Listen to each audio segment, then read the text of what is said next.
Success को decide कर सकता है। कॉम्पिटिटिव एग्जाम्स में टाइम ही सबसे मेन पार्ट प्ले करता है। सर्किल पर अपनी मास्टरी करेंगे और सर्किल के इन सारे कंफ्यूजिंग टॉपिक्स को क्लियर करेंगे। हम सर्किल के उन टॉपिक्स पर बात करेंगे जिसमें लगभग सारे बच्चों को कंफ्यूजन होता है। पहला टॉपिक, हमने स्क्वायर का पेरीमीटर निकाला, रेक्टेंगल का निकाला, इन दोनों का एरिया भी निकाला, लेकिन कभी भी हमें पाई की ज़रूरत महसूस नहीं हुई। फिर सर्किल में ऐसा क्या स्पेशल है जिसके लिए हम ना तो एरिया निकाल सकते हैं पाई के बिना और ना सर्कमफेरेंस, जिसका मतलब पेरीमीटर। इन दोनों में से हम सर्किल का कुछ भी पाई के बिना नहीं निकाल सकते। दूसरा कंफ्यूजन, पाई की वैल्यू 22/7 भी होती है और 3.14 भी होती है। कहने को तो दोनों वैल्यू बराबर है, लेकिन फिर भी आंसर को निकालने में ज़मीन आसमान का अंतर आ जाता है, जो हमारा टाइम लगता है। और आपको पता है कॉम्पिटिटिव एग्जाम्स में टाइम ही सबसे मेन पार्ट प्ले करता है। तो इस ट्रिक को धीरे धीरे जब हम सीखेंगे तभी हम कॉम्पिटिटिव एग्जाम्स में अपने उस डर को जीत पाएंगे और ट्रिक्स को यूज कर पाएंगे, वरना ट्रिक्स कभी काम नहीं आती, वो सिर्फ कॉपी में रखी रहती हैं। तो हम आज सर्किल पर अपनी मास्टरी करेंगे और सर्किल के इन सारे कंफ्यूजिंग टॉपिक्स को क्लियर करेंगे।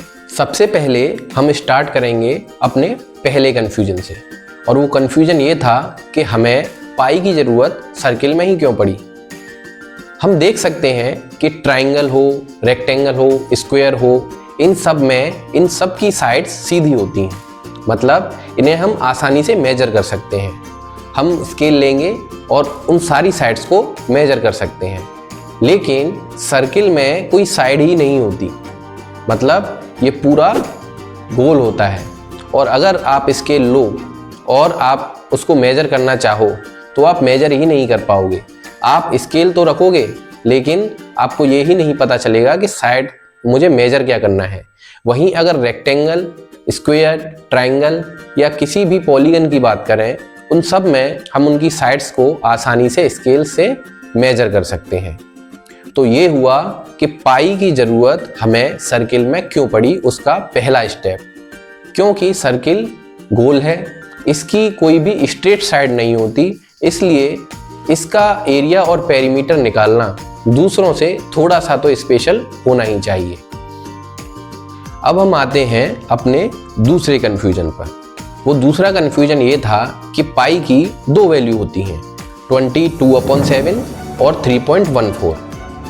कहने को तो ये दोनों बराबर होती हैं, लेकिन फिर भी क्वेश्चंस में इन दोनों को अगर एक दूसरे की जगह यूज करें तो आने वाले आंसर के टाइम में ज़मीन आसमान का अंतर आ जाता है।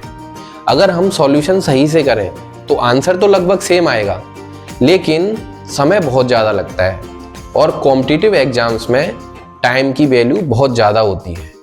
अगर मैं आपसे ये कहूँ कि आपके आने वाले कॉम्पिटिटिव एग्जाम्स के किसी क्वेश्चन में ये ट्रिक आपके सक्सेस में ज़मीन आसमान का अंतर ला सकती है, तो ये कोई बड़ी बात नहीं होगी। चलिए इस ट्रिक को समझते हैं। सपोज कीजिए कि हमारे पास एक सर्किल है जिसकी रेडियस 21 सेंटीमीटर है और आपको इसका पेरीमीटर निकालना है। पेरीमीटर का फॉर्मूला होता है 2πr, और अगर हम पाई की वैल्यू को अलग अलग रख के देखें तो पहला जो हमारा सॉल्यूशन बनेगा वो बनेगा 2 × 22/7 × 21। यहाँ हमने पाई की वैल्यू को 22/7 लिया। हम पाई की दूसरी वैल्यू जो कि है 3.14, उससे सॉल्व करके देखते हैं। 2 × 3.14 × 21। हमारे दोनों सॉल्यूशन सही हैं, हमने दोनों जगह वैल्यू सही लिखी है, और अगर आप कैलकुलेटर से सॉल्व करोगे तो आंसर भी लगभग सेम ही आएगा। लेकिन एग्जाम्स में आपको कैलकुलेटर यूज नहीं करना होता है, अपना दिमाग यूज करना होता है। इन दोनों सॉल्यूशन में एक सॉल्यूशन है जो बहुत ज़्यादा एक्यूरेट है और हमारे लिए बहुत ज़्यादा आसान है। वो सॉल्यूशन कौन सा है, उसके लिए आप वीडियो को पॉज करो और थोड़ा सा खुद सोच के देखो कि कौन सा सॉल्यूशन आपको ज़्यादा अच्छा लग रहा है। चलिए अब मैं बताता हूँ।